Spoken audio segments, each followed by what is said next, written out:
महाराष्ट्रात मोठा घोटाळा, भाजप आमदाराचा खळबळजनक आरोप। 2023 मध्ये सरकारकडून 1 रुपयात विमा योजनेची घोषणा करण्यात आली होती। केवळ 1 रुपयात विमा मिळत असल्याने शेतकऱ्यांनी शासनाकडे खोट्या माहितीचे अर्ज भरले होते।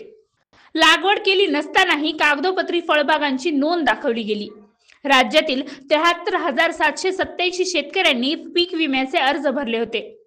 त्यातील 10,500 अर्जदारांच्या बागा फक्त कागदावर होत्या। सुरेश धस यांनी उपमुख्यमंत्री अजित पवार यांची भेट घेत या घोटाळ्याबाबत तक्रार केली आहे।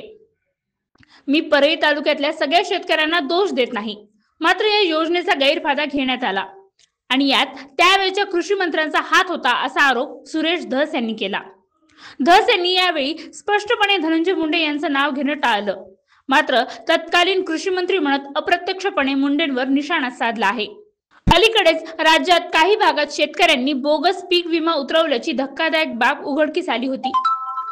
अस्तित्वात नसलेल्या किंवा लागवड केली नसताना पीक दाखवून विमा लाटल्याचा प्रकार घडला होता। 2023 मध्ये शिंदे सरकारने 1 रुपयात पीक विमा योजना आणली होती, मात्र या योजनेत मोठा घोटाळा झाल्याचा आरोप सुरेश धस यांनी केला आहे।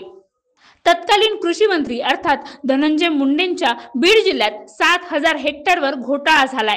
या सर्व पीक विम्याचे सेंटर परळी असून पीक विमा घोटाळ्याचा हा नवा परळी पॅटर्न समोर आल्याची टीका भाजप धस यांनी केली आहे। भाजपचे नेते सुरेश धस यांनी मुंडेंवर निशाणा साधत सरकारचीच कोंडी केली आहे।